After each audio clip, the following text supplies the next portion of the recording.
nešto uživo. Ajde, može, šta ćemo? Ajde, imaš ti kakvu želju? Pa Reci ti, ja bih voljela... Češ ginem? Pa eto, sad sam baš pomislila ginem, ali razmišljam da ćemo ovako nedeljom popodne da budemo u tom raspoloženju ili ćemo... Nešto veselije, misliš? Ajde prvo ono što ti hoćeš, pa onda ja dok ti pevaš da ja smislim što ja hoću. Evo ja ću ginem. Ajde. To je jedna od mojih najdražih pjesama. Ginem, za tobom ljubavi ginem, ko vojnik na noćnoj straži, ko čovjek koji sreću traži. Evo idem i samo za jedno još brinem, što priznaću si sve ja, kad ubiju me sjećanja. Si smislila? Jesam. Ajde. A znaš koja je tebi omiljena? Sjećam se. Koja? Opiju. Jeste i opiju. Ne daj mene za nju, zlato za prašinu, mog srca si šum i za opijum. Ne daju sne za sol, moju ljubav za vol, na nebu, na dnu, ja sam ti tu. Kako se sjećaš da mi je ta omiljena? Nisam zaboravila. Nisi. Sljedeće pitanje. Pa, Jelena, koji ti je omiljeni deo garderobe? Koji je vama, gospodine? Ja sam to sad htjela da kažem. Ajde da pogađamo koji je njemu. Ali ajde da prvo kažeš koji je... Isprvećemo. Ajde. Pa donje rublje, vjerovatno. Dobro. Tangice nekakve, crvene, čipkaste. A tebi? A šta, mislim, ja isto volim, mislim, ne mogu bez donje rublja. Ali ne volim čipkasto donje rublje, to me nekako žulja. Sportsko, onako malo pamuk. Sportsko, pamuk.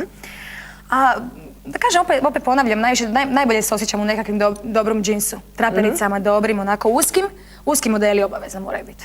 Dobro, i gore crno? Pa u principu volim crnu boju, ali volim bijelo, volim rozo, volim sve boje. Ne volim baš šareno, to mi baš i ne stoji meni. Da, ti si plavuša, a tebi crno baš dobro stoji. A vidiš, Tonči Huljić mrzi kad ja obučem crno. Zašto? Joj, nemam pojma. Ajme, nemaju crno, uvijek si to u crnoj boji. Kako to je, taj grozno, daj rozo, daj bijelo nešto. A ja recimo volim za scenu, mislim, najljepše izgledaš, evo i ti i ja smo večeras sad u crnoj varijanti i super izgledamo. Da, elegantne smo. Ako ništa drugo. Dakle, kao što sam i očekivala, farmerke. Da. Dobro. Sljedeće pitanje. Jelenu bih pitao u kojoj zemlji su najzgodniji momci. Pa ti nisi isto loš.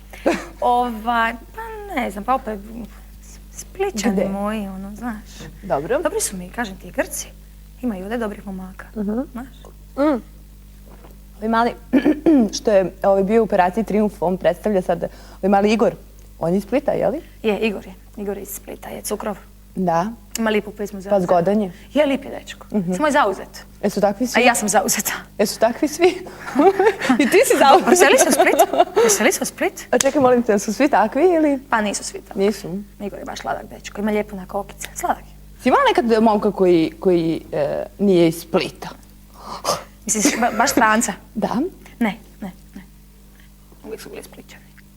Mislim, nisu baš fetivi Splićani, nego ono sasvim negdje nekog sela, gori po više Splita. Dobro. Nisam ni ja prava Splićana. A čekaj, a to Zagreb i to? Ne. Je li to istina? To je kao neka urbana legenda ovdje, da se kao Splićani i Zagrebčani baš nešto i ne vole puno, a? Pa šta ja znam? Se to odražava i na muško-ženske odnose ili isključivo? To su ti najviše krive sport u principu, nogomet. Dobro. I uvijek kad igra Hajduk Dinamo, to bude, mislim, katastrofa. Evo sad nedavno neki kup je bio, ja se baš ne razumijem u sport, ali to su bile tučnjave, mislim, stvarno grozno. Ali u principu ja nisam primijetila, ja kad dođem u Zagreb imam puno svojih obožavatelja i koncerti su uvijek prepuni. Jeste, u to uopšte ne sumnjam. Kakve ti imaš veze sa tamo Hajdukom i to, tako? Pa briga neko, šta ću ja? Jeste, a navijaš za Hajduk. A ti navijaš za Hajduk i možda mi voliš sad svoje Splićane. Šta ćeš? Dobro, i reci mi, da su tebe osvajali ili si ti osvajala? Znam ja za vodi, znaš. Jel da? Kako? Pesmom? Pa ono. Kako? Pogledom. Samo pogledom? trep, trep i oni padnu. Kada je posljednji put neko pao? Kako si rekao? Ali trep, trep mora biti, znaš. Ovako i onda oni padnu. Kad je posljednji put? A ne znam, to sad nije bitno, ja sam zaljubljena. Dobro, dakle, definitivno tada, posljednji put.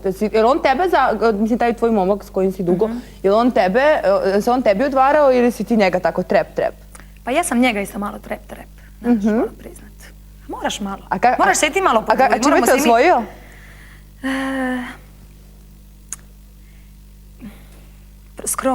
Skromnost. Divan je, pažljiv je, pravi je džentlmen, pravi je muškarac. Sladak je, Što kad si rekao skromnost? ali stvarno je skroman. Ne volim ja bahate muškarce. Dobro. Dođi mala, ja ću tebi ovo, ja ću tebi... Ne, ja to ne volim. Ja ne padam na takve muškarce. Zato što ja nisam takva. Ja volim onako skromno, nekako živjeti. U ničemu pretjerivati ne volim. Da. Sreća, pesma i to je to. Tako je. Posao je taj koji zaista... Meni kad posao dobro ide, onda sam ja najsretnija. Jel ide dobro? Je, stvarno sam sretna. Neka tako i ostane. Tako. Sljedeće pitanje.